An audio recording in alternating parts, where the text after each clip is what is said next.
Did you know that the loneliest job in the world might just be the one you never applied for? Imagine you are the vice president, a role famously described as not being worth a warm bucket of spit. And one afternoon you are summoned to the White House with an urgent message. You arrive, and you are told that the president is dead, and the weight of a world at war has just settled squarely, and without any warning, onto your shoulders. Just before we dive in, please take a second to tap the like button and subscribe to the channel. It's the single best way to support our work and ensure you never miss a new story. We're always curious, so let us know in the comments what part of the world you're in and what time it is for you. You are now Harry S. Truman, and on April 12, 1945, your world has been violently upended. You are the President of the United States. The war in Europe is nearing its end, but the war in the Pacific rages with a terrifying ferocity. You walk through the halls of the White House, the air thick with grief and uncertainty. You are not a Roosevelt, a man who has guided the country for over a decade. You are a former haberdasher from Missouri, a man who feels, in your own words, as if the moon, the stars, and all the planets have just fallen on you. But the cosmic weight is about to get heavier. Your predecessor kept secrets, and you are about to inherit the biggest, most terrifying secret in human history. Later that day, your Secretary of War, a stern old-world statesman named Henry Stimson, pulls you aside. He speaks in low, grave tones, not wanting to overwhelm you on your first day, but knowing he cannot wait. He tells you about a project, a vast and secret undertaking that has been in development for years. He speaks of a new explosive, one of almost unbelievable destructive power. You listen, trying to grasp the scale of what he is describing, but the words are almost too fantastic to comprehend. You have just inherited the presidency, the war, and now you have inherited the bomb, the atomic bomb. This is the impossible choice we spoke of at the end of our last story. The scientists in the New Mexico desert, their faces illuminated by the terrible dawn of the Trinity test, have succeeded. They have captured the power of a star in a metal casing. Now, that star has been delivered, metaphorically, to your desk in the Oval Office. It is a weapon without precedent, a power that defies all conventional military and moral calculus. The momentum of this project, costing billions of dollars and the work of hundreds of thousands of people, is now pushing you forward. Historians still debate how much of a choice Truman truly had, or if he was simply the final manager of a process that had become unstoppable. What would you do, sitting in that chair for the very first time, when told that you now possessed the means to end the war, but at a cost that could haunt humanity forever? You sit in meetings with generals, their faces grim, their pointers tracing lines across vast maps of the Japanese home islands. They don't speak of victory as a celebration, but as an expenditure of blood. They lay out the plans for what is to come if the war continues on its current path. The plan has a name, a deceptively simple one for an operation of such terrifying scale: Operation Downfall. It is the planned invasion of Japan, a final titanic clash to end the global conflict. It would make the DA landings in Normandy look like a practice run. Millions of men, thousands of ships, and an armada of aircraft would be thrown against the coast of a nation, sworn to fight to the very last person. The generals slide papers across the table to you. These are the projections, the butcher's bill. The numbers are so large they seem abstract, unreal.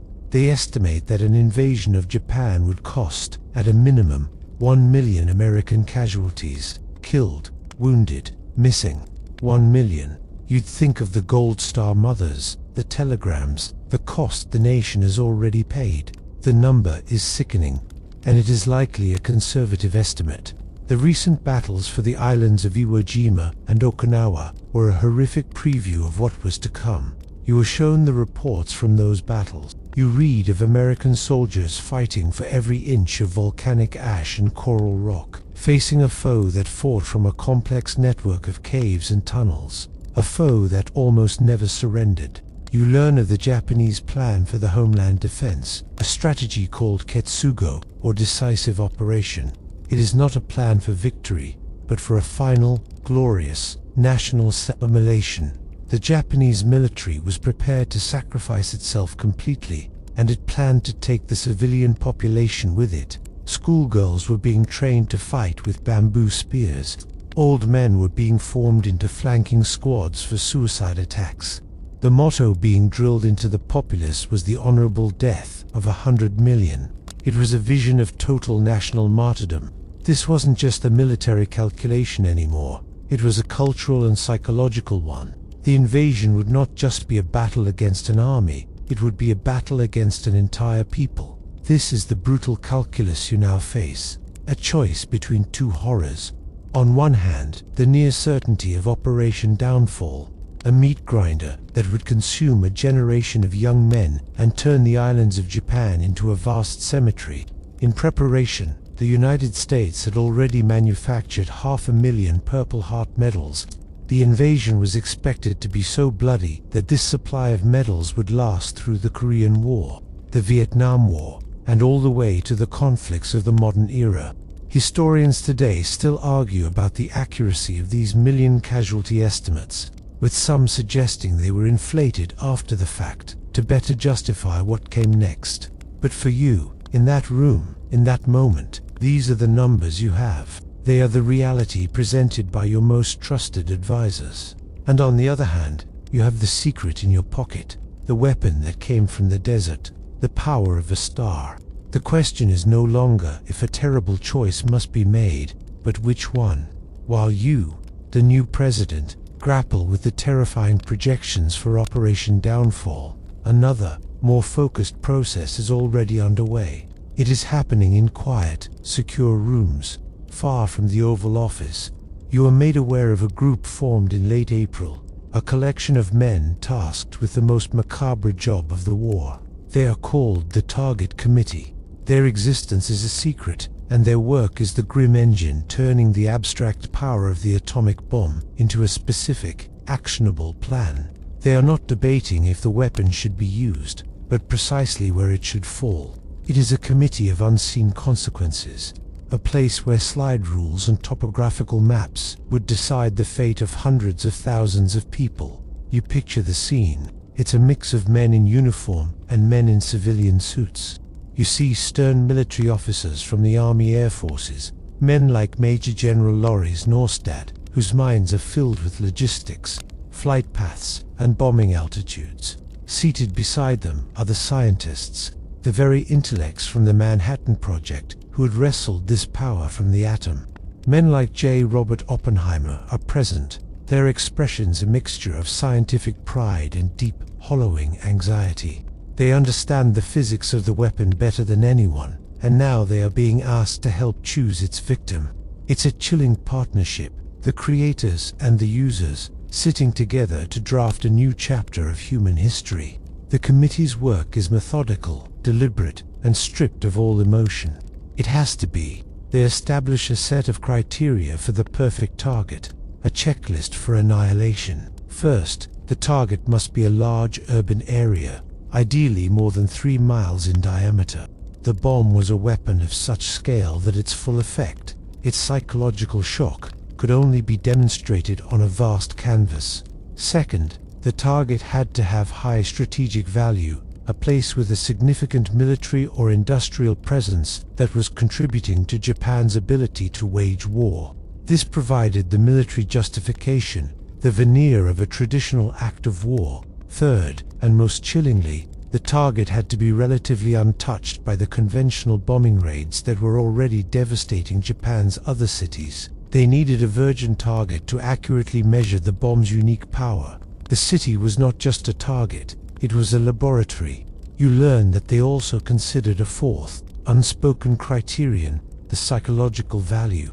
The target should be a place whose destruction would create the most profound terror and despair among the Japanese leadership and public, hastening a surrender.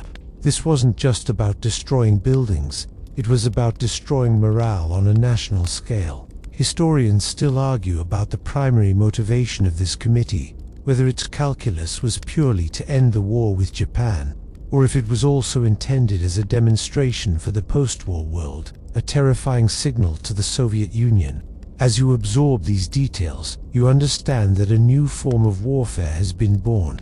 It is planned, not in the heat of battle, but in the cold, rational quiet of a conference room, with men calmly pointing at cities on a map, reducing them to a set of variables. As the target committee reviews its maps and cross-references its data, one name rises to the top of the list again and again. It is a city that fits their cold criteria with a terrifying perfection. Kyoto. For over 1,000 years, it had been the imperial capital of Japan. It is the nation's cultural and spiritual heart, a city of hundreds of ancient temples, serene gardens, and priceless artistic treasures. It is a place held in reverence by all Japanese people, and for the committee, this unique status makes it an even more potent psychological target. Its destruction would be a wound from which the national spirit might never recover. You study the maps they used. Kyoto sits in a natural basin, a bowl-shaped valley surrounded by hills on 3 sides. This geography makes it a tragically ideal target for an airburst atomic weapon. The surrounding hills would act like a lens, focusing the blast wave and the thermal pulse, containing and amplifying the destructive power, ensuring maximum devastation across the city's densely packed wooden structures. The scientists on the committee note this with a detached, professional interest. The city's very layout makes it a perfect specimen for their experiment. Furthermore, Kyoto is home to a population of over 1 million people, and it houses numerous small, decentralized industries that are vital to the war effort. Factories hidden within residential neighborhoods. It's a textbook example of a large, strategically important urban area, and, crucially, Kyoto is pristine. While Tokyo, Osaka, and other major Japanese cities have been scorched and flattened by relentless firebombing campaigns, Kyoto has been deliberately spared. It's an almost eerie omission. The city's residents feel a strange sense of fortune, a belief that perhaps their city is too beautiful, too sacred to be destroyed. They are unaware that they are not being spared, but preserved for a different kind of fire, a fire from a single, terrible source. The committee sees this untouched landscape as the perfect blank slate upon which to write the message of the bomb's power. There would be no ambiguity, no confusion with prior damage. The world, and more importantly, the Japanese government, would see exactly what this new weapon could do. So, for a time, Kyoto is target number 1. The selection is logical, strategic, and in the cold calculus of the committee, entirely justified. It is a decision made by men looking at data points, blast radiuses, and population densities. They see a perfect confluence of factors, a textbook case. One obscure fun fact is that the committee even discussed the academic value of destroying Kyoto. Some members believed its destruction would have the greatest impact on the intellectual and artistic leaders of Japan, the very people who might otherwise have the influence to argue for a continued war. It is a chillingly specific level of psychological targeting. You are presented with this recommendation. The ancient heart of Japan has been chosen for sacrifice. The plan is in place, but history, as it so often does, is about to pivot on the conviction of a single individual. As the target committee finalizes its grim recommendations, a different kind of storm is brewing back in the laboratories of the Manhattan Project. The scientists, who had for years dedicated their lives to a theoretical and technical challenge, are now confronted with the visceral reality of their creation. The blinding flash at Trinity was not just a successful experiment, it was a moment of terrifying revelation. The theoretical monster they had been chasing had been brought into the world, and it was far more terrible than they had ever imagined. You begin to receive reports and petitions from these same brilliant minds, men and women who are now experiencing a profound crisis of conscience. You read the words of Leo Szilard, the Hungarian physicist who had first conceived of the nuclear chain reaction and had drafted the original letter, signed by Einstein, that urged President Roosevelt to begin the project. Now, Szilard is a leading voice of dissent. He is horrified by the prospect of using the bomb on a city without warning. He and dozens of his colleagues at the Chicago Metallurgical Laboratory circulate a petition, a desperate plea to you, the new president. They argue that a nation that sets the precedent of using such a weapon of indiscriminate destruction on a civilian population might bear the responsibility of opening the door to an era of devastation on an unimaginable scale. Their foresight is chillingly accurate. You see that this is not an isolated case. At Los Alamos, the secret city in the desert where the bomb was designed and built, a similar mood of dread has taken hold. Scientists huddle in small groups, their conversations shifting from physics to philosophy, from calculations to morality. They had embarked on this journey out of a genuine fear that Nazi Germany would develop the bomb first. It was a race against pure evil. But now, Germany is defeated. The original justification for their work has vanished. They are left holding a weapon of mass destruction with only Japan, a nation they know is already on the verge of collapse, as the remaining target. It feels like a grotesque misapplication of their terrible power. J. Robert Oppenheimer, the scientific director of the project, finds himself in an agonizing position. He is torn between his responsibility to the government project he leads and the deep misgivings of his fellow scientists. While he doesn't sign the petitions himself, he allows them to circulate. He conveys the scientists' concerns to the government, but in a way that is perhaps too measured, too filtered. Historians still debate the true extent of Oppenheimer's moral turmoil at this stage, whether he was a reluctant shepherd guiding the weapon to its use, or a man trapped by the immense momentum of his own creation. It's a fun fact, in a dark way, that some of the scientists proposed a more technical form of protest, imagining they could secretly sabotage the bomb or introduce a flaw that would cause it to be a dud. But in the end, their protest remains one of words and warnings, a desperate appeal to the conscience of the leaders who now held their creation in their hands. They have created a god, and now they are praying it will be merciful. The petitions and quiet warnings from your scientists don't just land on your desk as expressions of horror. They contain a proposal, an alternative path, a way to use their monstrous creation to end the war without the stain of mass slaughter. It is an idea born from the logical, methodical minds that cracked the atom in the first place. They propose a demonstration, not an attack, but a technical exhibition, a non-lethal display of power so overwhelming that it would shock the Japanese government into immediate surrender. You can almost picture their vision, a pre-announced time and place, a remote, uninhabited island in the Pacific, or perhaps, as some suggested in a stroke of grim theatricality, a detonation high above Tokyo Bay, close enough to be seen from the Emperor's palace but far enough to cause no casualties. You could invite observers from neutral countries, perhaps even Japanese representatives, to witness the event from a safe distance. They would see a second sun bloom in the sky. They would see a mushroom cloud, a symbol of a power beyond their comprehension, boil into the heavens. The message would be clear: surrender, or the next one will fall on one of your cities. On the surface, it seems like a profoundly moral and elegant solution. It achieves the strategic goal, forcing an end to the war, while preserving a shred of humanity's conscience. It offers Japan a way out, an honorable capitulation in the face of an unbeatable, almost supernatural force, rather than a defeat on the battlefield. But as you float this idea in the quiet, smoke-filled rooms where the real decisions are being made, the pushback is immediate and severe. Your military and political advisors, men conditioned by years of brutal warfare, see the world through a lens of risk and probability, not hope. The first question they ask is the most devastating. What if it's a dud?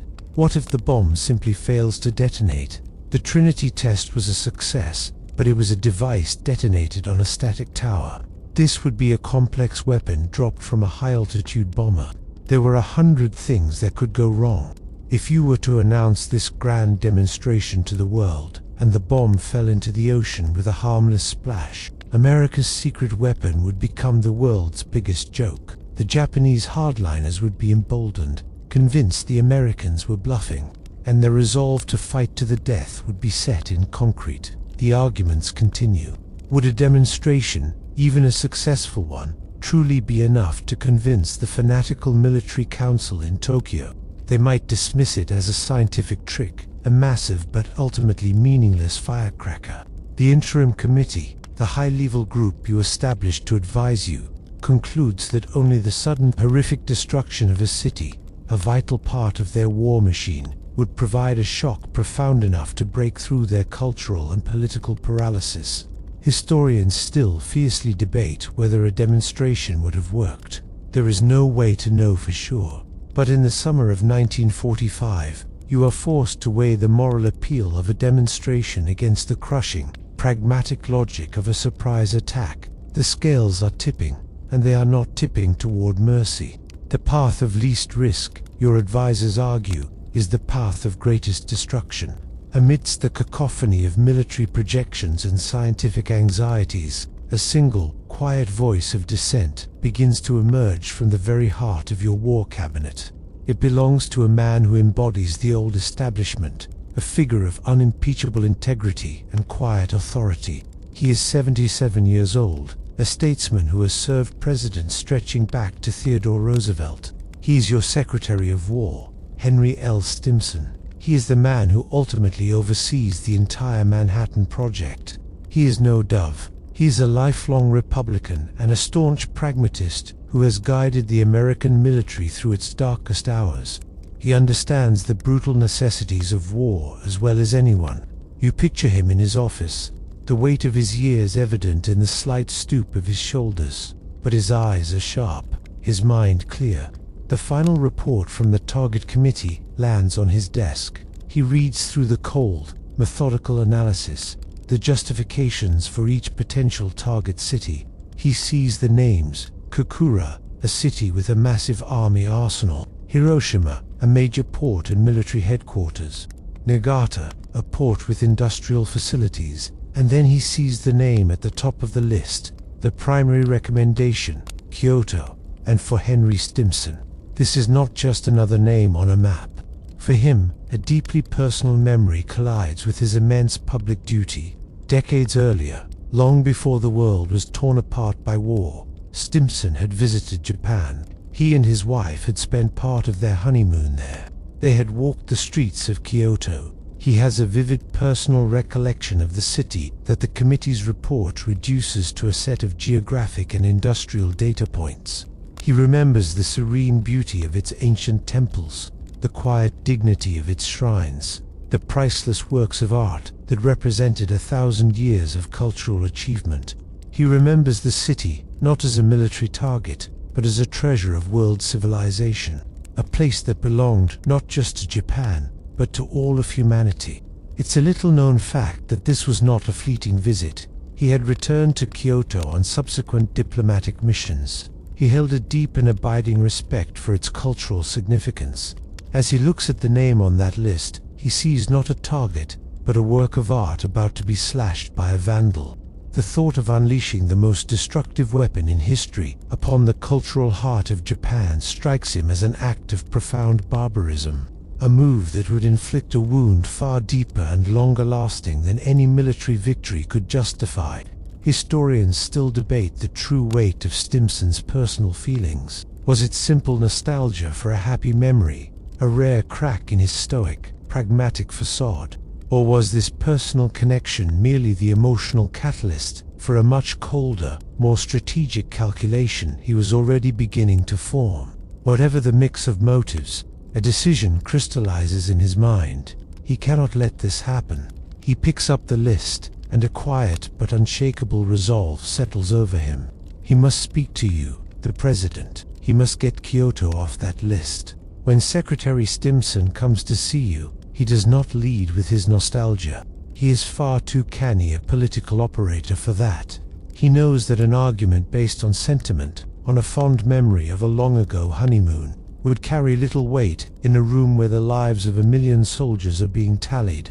Instead, he builds his case on the hard ground of strategic foresight. He asks you to think beyond the end of the war, to consider the shape of the world that will come after the last shot is fired. He makes a powerful argument for the future peace, a peace that he believes would be irrevocably poisoned by the obliteration of Kyoto. He lays out his logic for you, point by point. Japan, he argues, will eventually be defeated, with or without the bomb, with or without an invasion.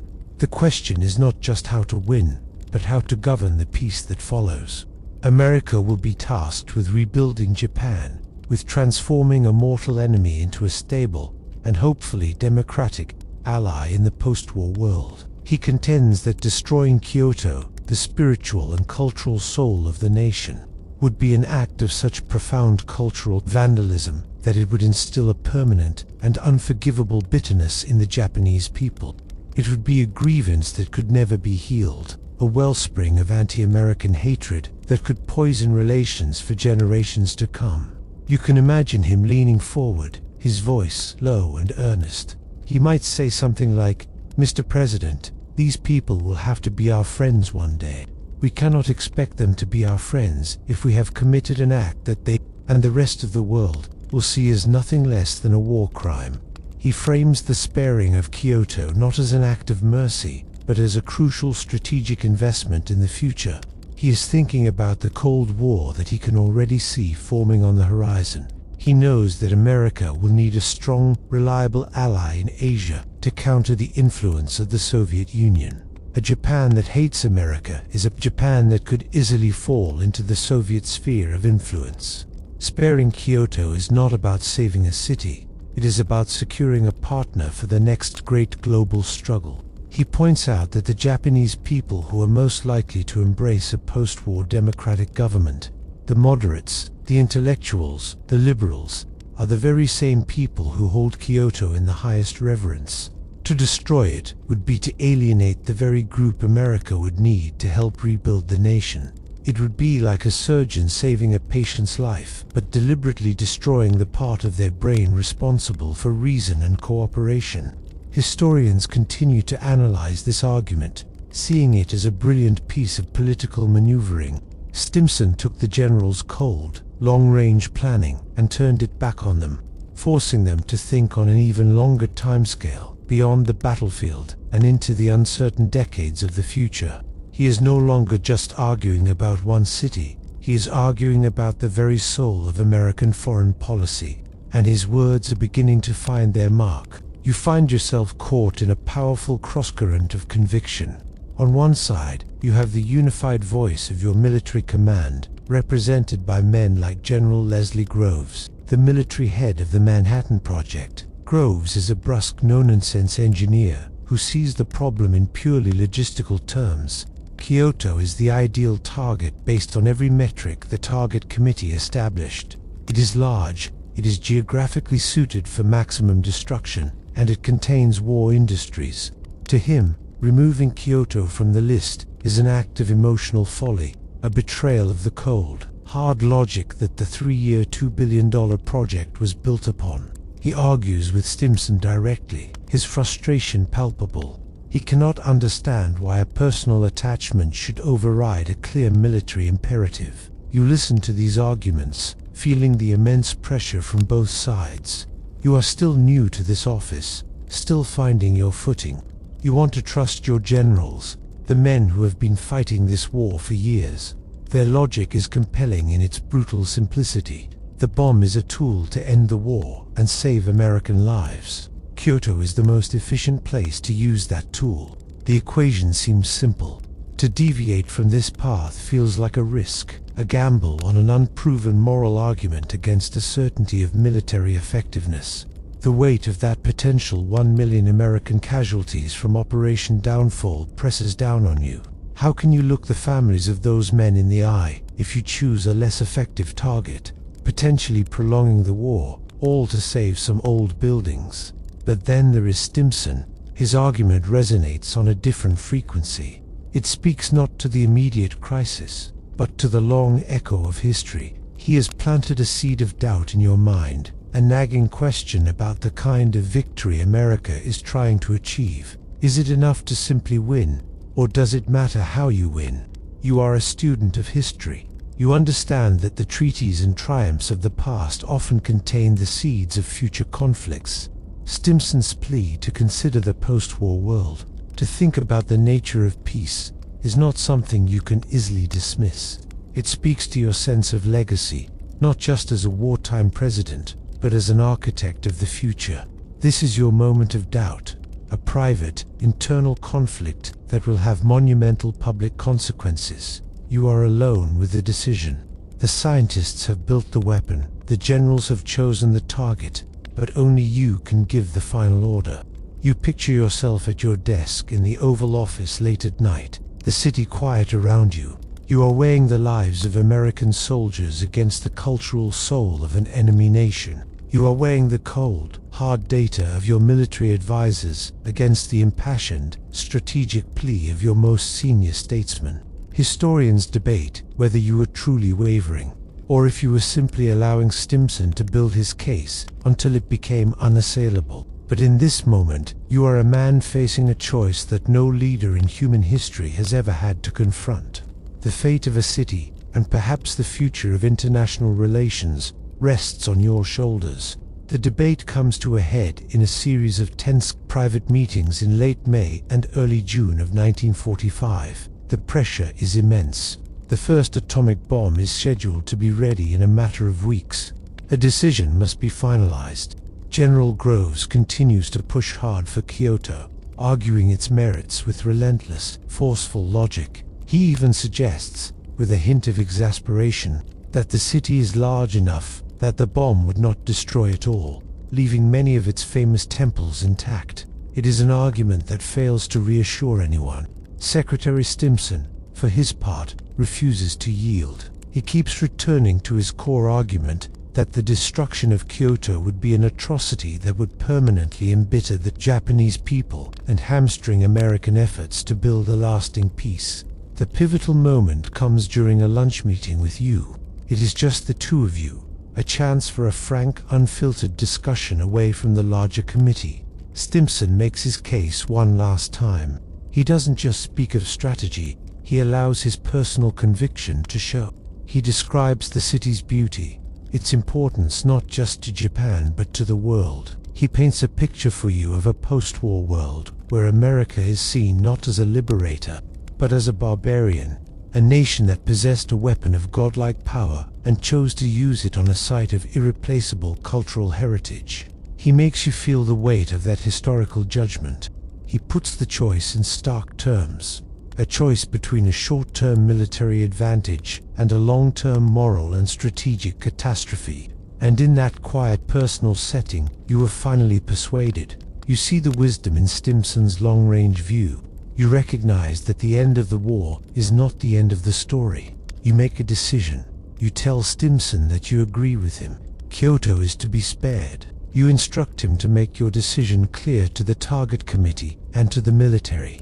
The story goes that Stimson, feeling a profound sense of relief, leaves the meeting and immediately directs General Groves to remove Kyoto from the target list. Groves is reportedly furious, feeling that he has been overruled by sentimentality. He would continue to argue for Kyoto's inclusion right up until the final days. But your decision is firm. You have now intervened directly in the military targeting process, an unusual and significant step for a president. A single name is scratched from the top of a list. For the 1 million inhabitants of Kyoto, it is an act of salvation they will never know was performed on their behalf. They will continue to live in their pristine city, wondering why the B-29s fly over but never open their bomb bay doors, unaware that their fate was decided in a conversation thousands of miles away between a new president and an old statesman. It's a fascinating and somewhat unsettling fun fact of history that the city which ultimately took Kyoto's place on the primary target list was chosen for reasons that were almost the mirror opposite of Kyoto's. While Kyoto was spared for its cultural significance, Hiroshima would be chosen for its military importance, ensuring the bomb would still send its intended, terrible message. The course of history has been altered by a single conversation. With Kyoto now protected by your executive order, the target committee is forced back to its maps. The pressure to finalize the list is more intense than ever. The gears of the vast military machine are turning, and they need a destination.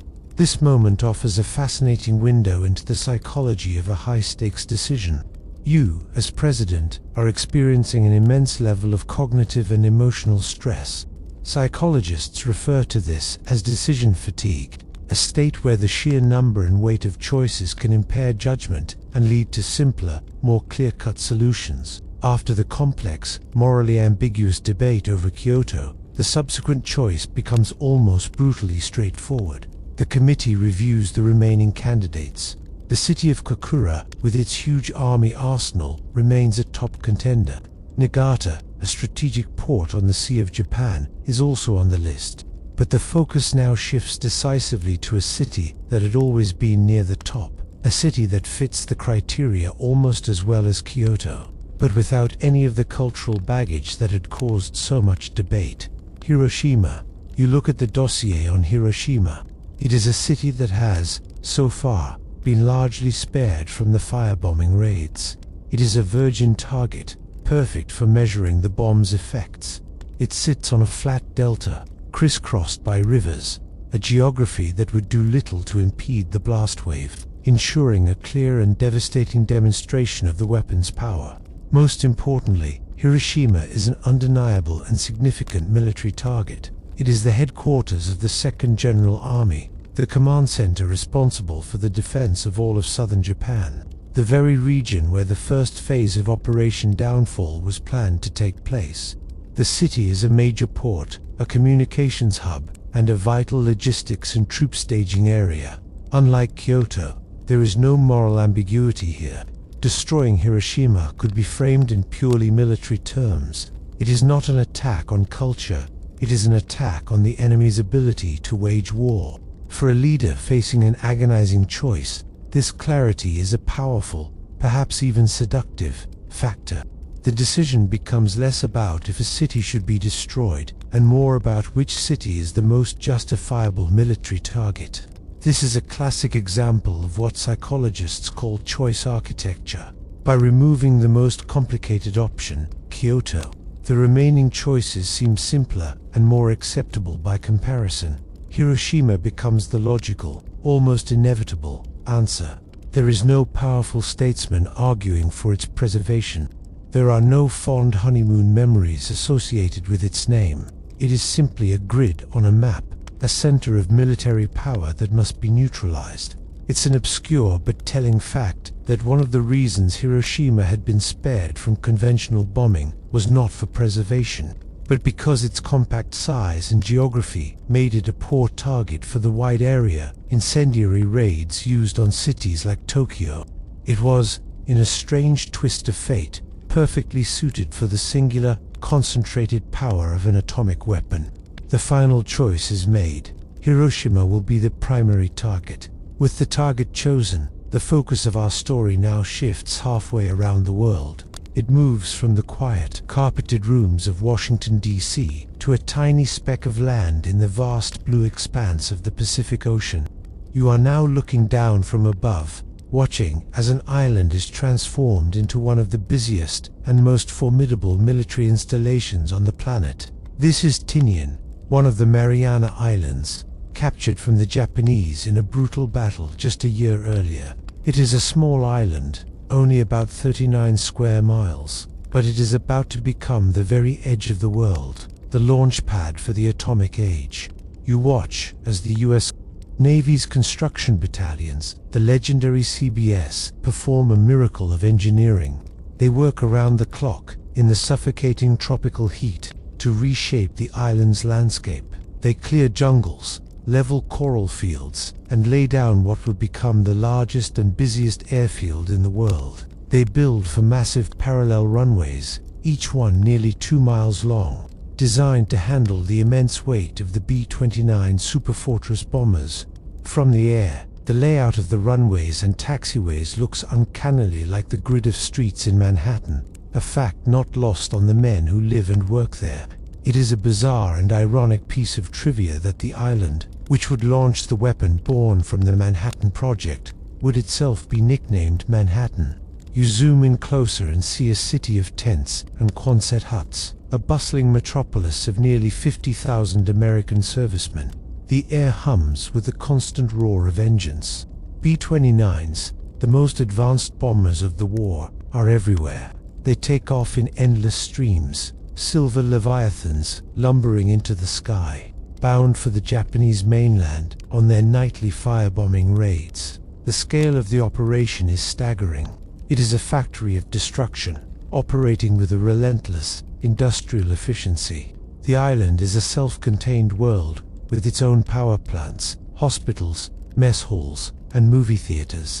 But within this massive, sprawling base, there is another, smaller world, a secret sealed off from all the others. Tucked away in a remote corner of the island, far from the main airfield facilities, is a specially constructed high-security compound. It is surrounded by fences and guarded by armed military police. This is the home of the 509th Composite Group, the unit tasked with delivering the atomic bomb.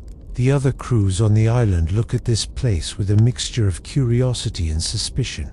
They know something strange is going on over there. The men of the 509th fly strange practice missions, dropping single, large bombs from extreme altitudes. They are a Ghost Squadron, operating under a veil of secrecy so thick it is almost tangible. It is here, on this remote, man-made fortress of an island, that all the threads of our story, the science from New Mexico, the decisions from Washington, are about to converge. The stage is being set for the final act. You now turn your attention to the men living inside that secret compound on Tinian.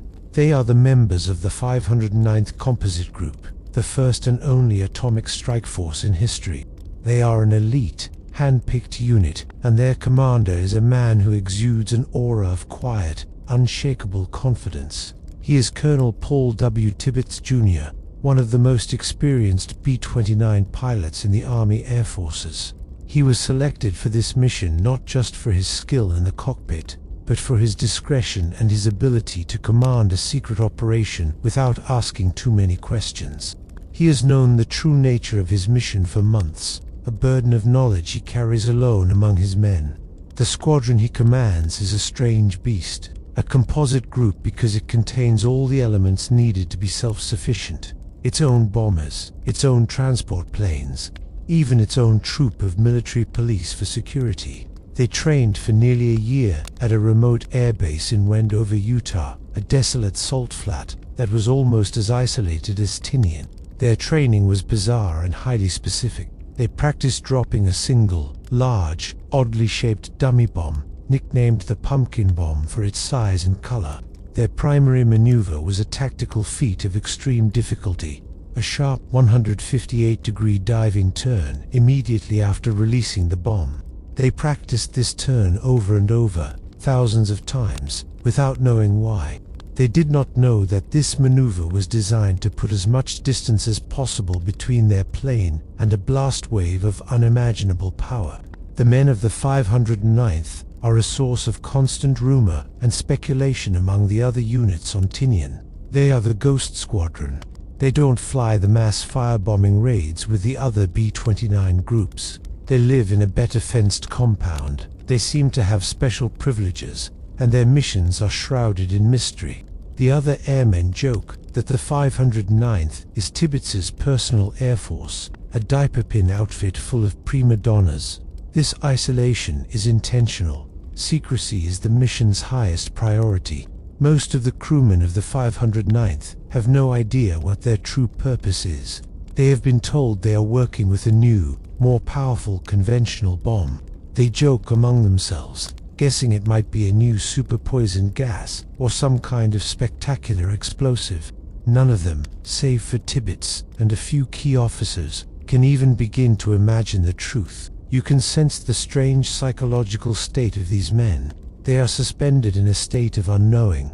They are at the absolute center of one of history's greatest turning points, but they are completely oblivious to it. It's a fun fact, in a way, that to maintain secrecy, the scientists and technicians who were on Tinian to assemble the bomb were instructed to wear civilian clothes and sunglasses, and to not speak to anyone outside the compound. To the regular GIs, they were just a bunch of weird-looking geeks who had something to do with the Ghost Squadron's mysterious weapon, This wall of silence and secrecy creates a surreal, tense atmosphere. The men of the 509th simply follow their orders, practice their strange maneuvers, and wait for a mission they do not understand. They are about to become the most famous aircrew in history, and they don't even know it yet. While the 509th trains in isolation on Tinian, the final, most precious pieces of the atomic puzzle are still in transit, undertaking one of the most perilous and secretive naval missions of the entire war. The weapon is not a single object, but a collection of components that must be brought together at the last possible moment. The uranium-235 projectile for the little boy bomb. The weapon, destined for Hiroshima, is loaded onto a nondescript heavy cruiser at the port of San Francisco. The ship is the USS Indianapolis. Its crew has just returned from a brutal tour in the Pacific, their ship heavily damaged during the invasion of Okinawa. They are exhausted, expecting a long period of repairs and rest. Instead, they are ordered to prepare for a top-secret high-speed run back across the Pacific. You can picture the scene on the docks. A small, lead-lined canister, weighing several hundred pounds, is brought aboard under heavy guard. It contains roughly half of the world's entire supply of enriched uranium-235, a substance more valuable than gold. Only a handful of the ship's officers know the true nature of their cargo. To the rest of the crew, it is just another mysterious box being sent to the front. The ship's captain, Charles McVeigh III, is instructed to sail at maximum speed, and that his cargo is so vital that, in the event of an emergency, he is to save the cargo first, even if it means abandoning ship. The Indianapolis steams out of San Francisco Bay, alone and unescorted, on a desperate race against time. The ship performs its mission flawlessly. It shatters the Trans-Pacific speed record, delivering its priceless cargo to the island of Tinian on July 26th, a mere 10 days after leaving California. The uranium projectile and other key components of the little boy bomb are carefully unloaded and whisked away to the high-security compound of the 509th. The crew of the Indianapolis, their secret mission complete, breathes a collective sigh of relief. They have no idea what they have just delivered. Their ship is then ordered to sail on to the Philippines for further training. Having just completed a high-speed unescorted voyage, Captain McVeigh requests an escort for this next leg of the journey, but his request is denied. Naval Command deems the route safe. It is a decision that will lead to one of the greatest tragedies in U.S. naval history. For days after dropping off the bomb components, in the dead of night, the USS Indianapolis is struck by 2 torpedoes from a Japanese submarine. The ship sinks in just 12 minutes. Of the nearly 1,200 men on board, about 900 make it into the water, but their ordeal is just beginning. Due to a series of communication blunders and the secrecy surrounding their previous mission, no one realizes they are missing. For 4 days, the survivors drift in the open ocean, battling dehydration, exposure, and horrific shark attacks.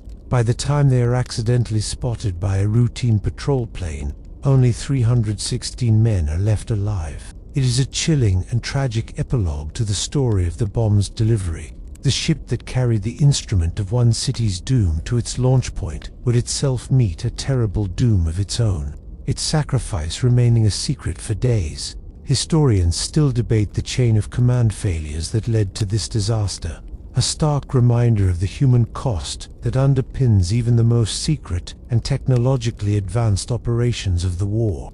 With the tragic fate of the Indianapolis sealed beneath the waves of the Pacific, its precious cargo is now safely stored within the most secure corner of Tinian. The focus of our story shifts from the vast, unforgiving ocean to the tight, controlled confines of a single building.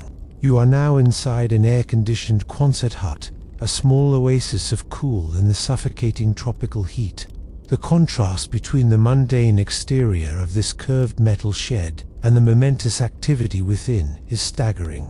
Outside, the island roars with the machinery of conventional war. Inside, there is a hushed, almost religious silence, punctuated only by the soft click of tools and the low murmur of voices.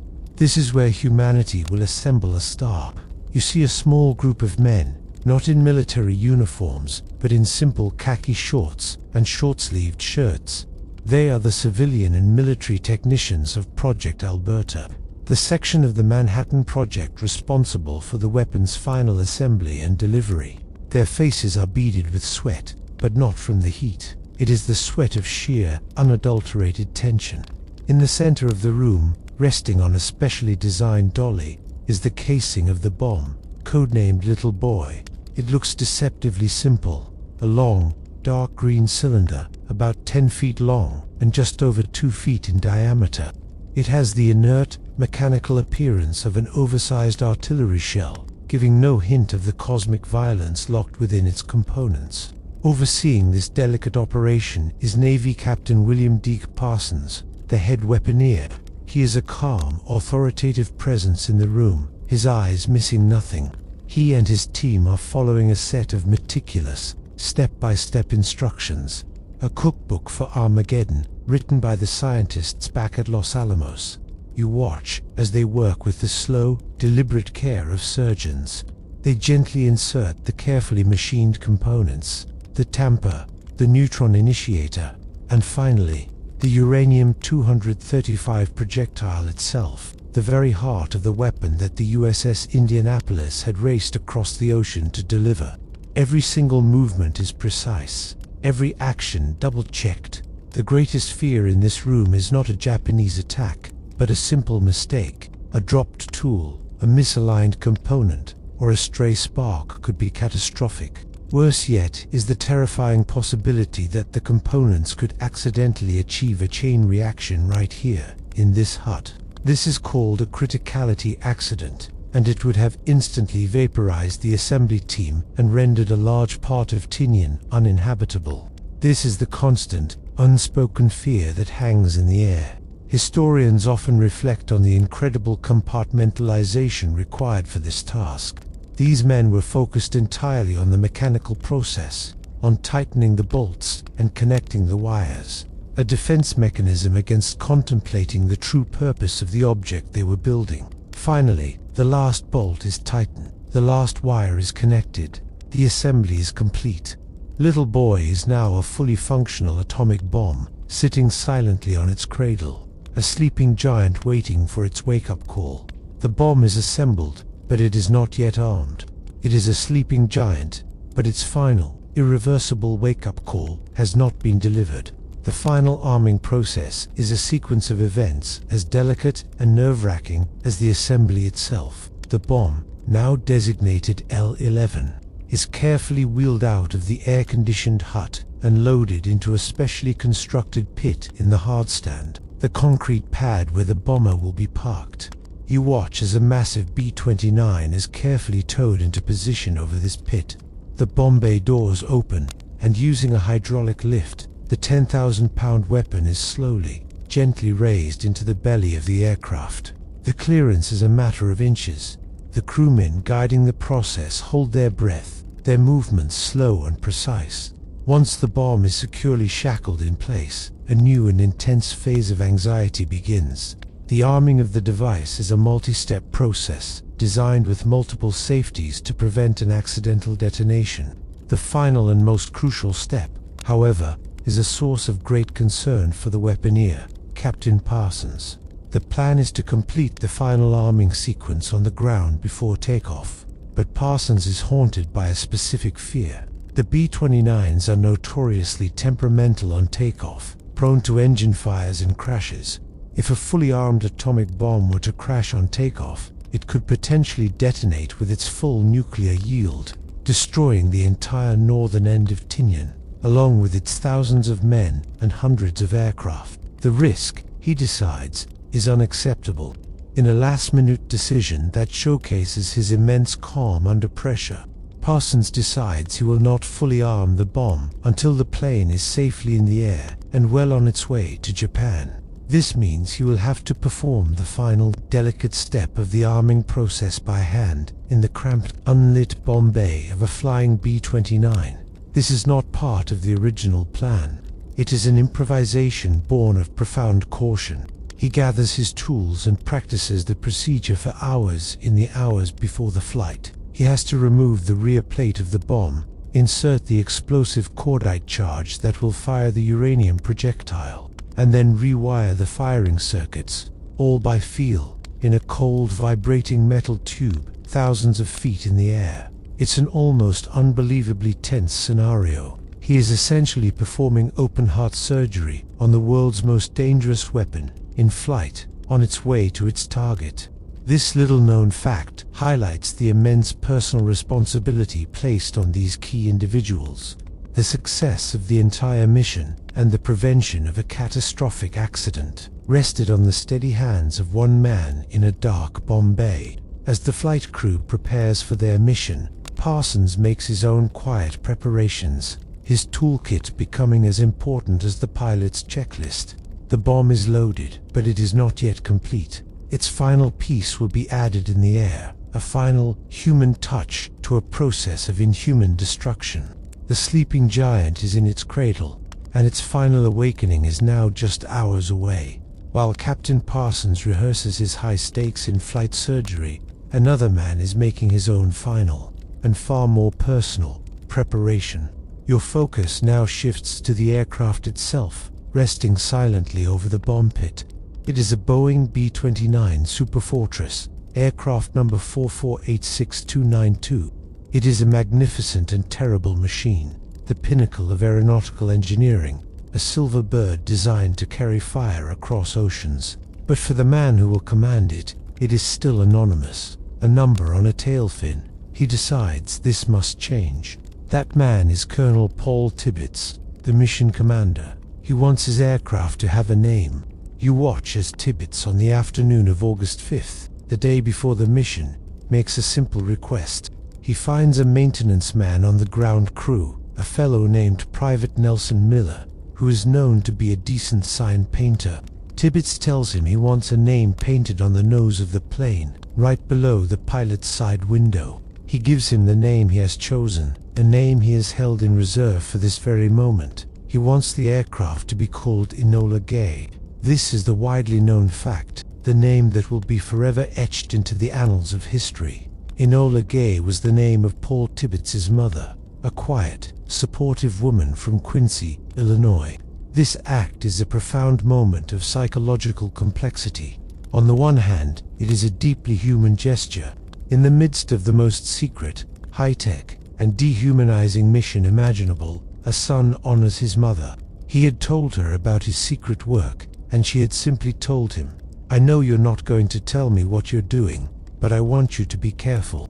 Her name on the plane could be seen as a source of comfort, a good luck charm. The ultimate "my mom is watching over me" gesture for the most dangerous journey of his life. It gives the cold, metal machine a familiar, personal identity. It transforms it from a government asset into his plane. But historians and psychologists still debate the deeper implications of this choice. Was it a way to normalize the unthinkable, to cloak an act of mass destruction in the comforting mantle of maternal love? Does it honor his mother, or does it forever associate her gentle name with the death of a city? There is no easy answer. It is a decision that is both touching and deeply unsettling. The obscure fact is how last-minute it all was. This wasn't a formal christening ceremony. It was a simple, quiet act. A pilot, a painter, and a can of black paint, working under the hot Pacific sun, just hours before the flight. You can see the bold black letters taking shape on the gleaming aluminum skin. A stark, personal statement on the impersonal face of war. The aircraft is no longer just a number. It is the Enola Gay, and it now has a name to carry into the dawn. The sun sets over Tinian, painting the sky in brilliant hues of orange and purple. The relentless roar of B-29 engines temporarily quiets, and a strange, tense calm settles over the island. For the 12 men assigned to the crew of the Enola Gay, these are their final hours on the ground. They are sequestered away, eating a final meal together. It is not a grand banquet, but a simple meal in the mess hall. Steak and eggs, the traditional last supper for aircrews heading into danger. You can imagine the scene, the clatter of forks on plates, the low hum of conversation, but beneath it all, a powerful, unspoken tension. They still do not know the full truth. They have been told they are dropping a new kind of bomb, one with the explosive power of 20,000 tons of TNT. The number is so immense, so abstract, that it is almost impossible for them to truly grasp. They understand their mission is important, that it could be the mission that ends the war. They feel the weight of that possibility, but they cannot yet comprehend the world-altering nature of the device resting in the belly of their plane. Their conversations are likely stilted, full of nervous jokes and small talk about home, anything to avoid dwelling on the enormous unknown that awaits them in the sky. You can sense the individual anxieties of the crew. There is Theodore Dutch Van Kirk, the navigator, a man responsible for guiding them across thousands of miles of open ocean to a precise point over a city he has only seen on maps. There is Tom Ferriby, the bombardier, the man whose hands will release the weapon, whose eyes will be the last to see it before it falls. And there is Captain Parsons, the weaponeer, his mind running through the steps of his delicate in-flight task over and over again. Each man is a cog in a machine of immense consequence, each one focused on his specific job, a psychological necessity to keep the overwhelming reality at bay. You see Colonel Tibbets, the pilot and commander, moving among them with a calm, steady confidence. He is the only one, aside from Parsons, who truly understands the full scope of what is about to happen. He carries the burden of that knowledge for all of them. He projects an aura of absolute control, of simple, professional competence. His demeanor is a calming force, reassuring his crew that this is just another mission, albeit a very important one. It's an interesting historical detail that many of the crew tried to get some sleep in the hours before the flight, but for most, it was impossible. They lay on their cots, staring at the ceiling of their Quonset hut, listening to the chirping of insects, their minds racing. It is a quiet and lonely last meal, a final moment of shared humanity before they step out of the ordinary world and into the pages of history, carried aloft by a silver plane named after a mother from Illinois. As the last slivers of twilight fade from the sky and the tropical night fully descends upon Tinian, the crew of the Enola Gay is summoned for their final briefing. This is it, the moment of truth, the culmination of years of secret work and months of intense, mysterious training. You are with them as they gather in a small, cramped briefing room, the air thick with anticipation.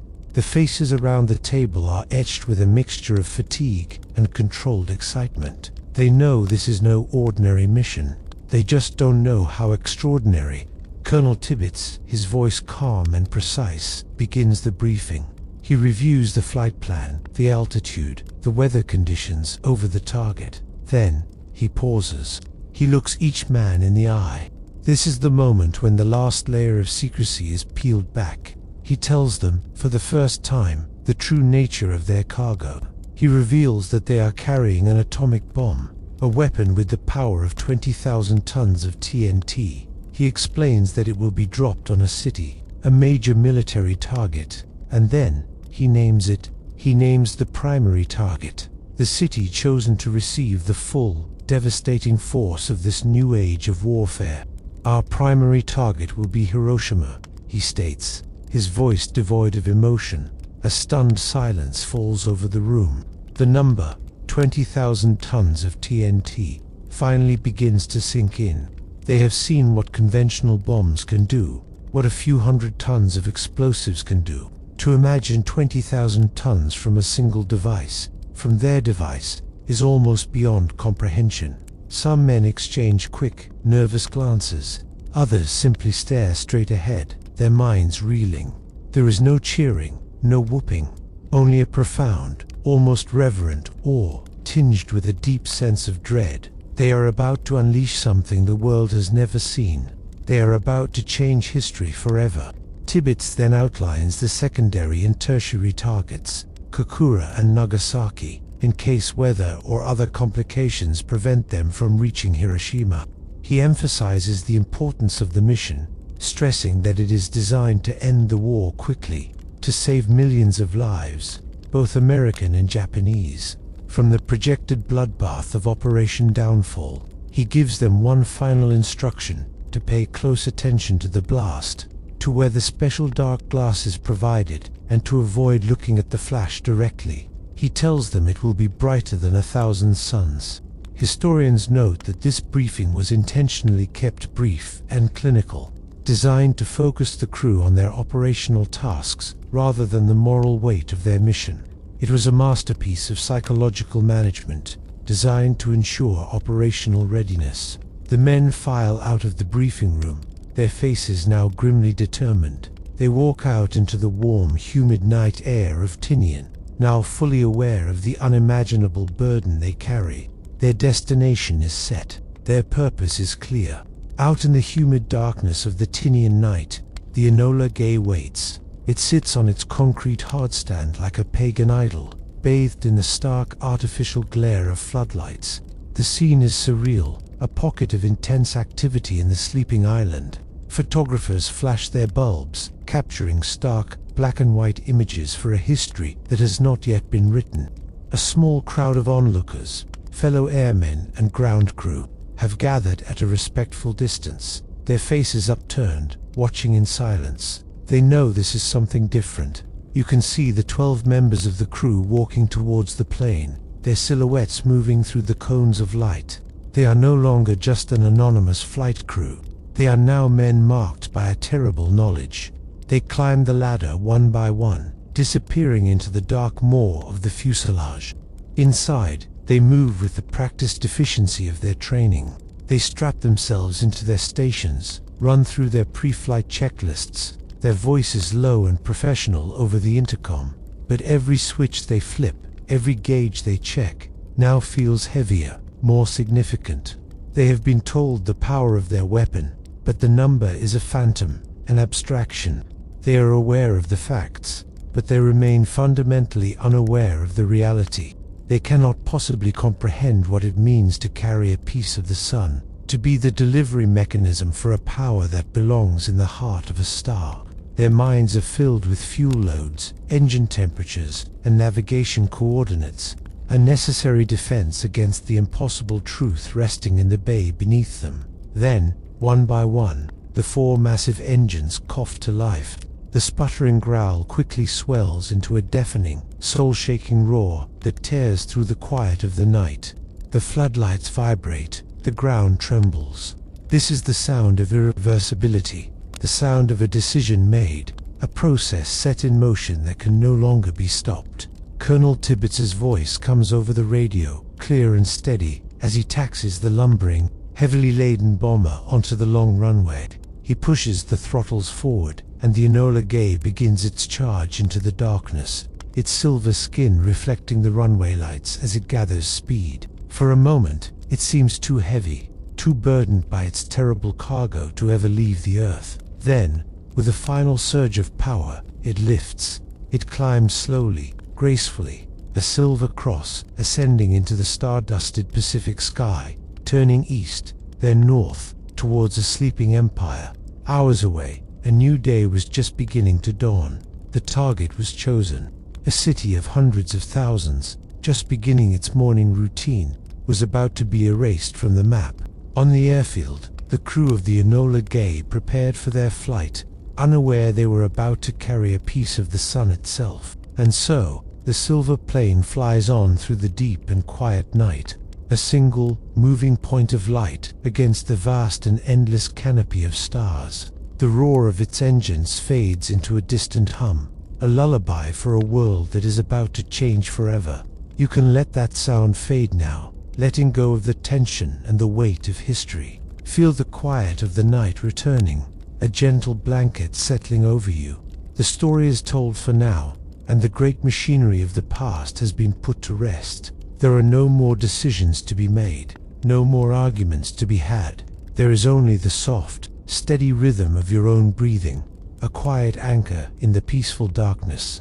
You can feel the safety and comfort of your own space, a sanctuary far from the echoes of that long-ago conflict. Let your mind drift away from the hard lines of history and into the soft, undefined spaces of your own imagination. There is nothing you need to do, nothing you need to solve. All that is left is to rest, to allow the gentle tide of sleep to carry you towards a peaceful, dream-filled dawn. The end. Sweet dreams.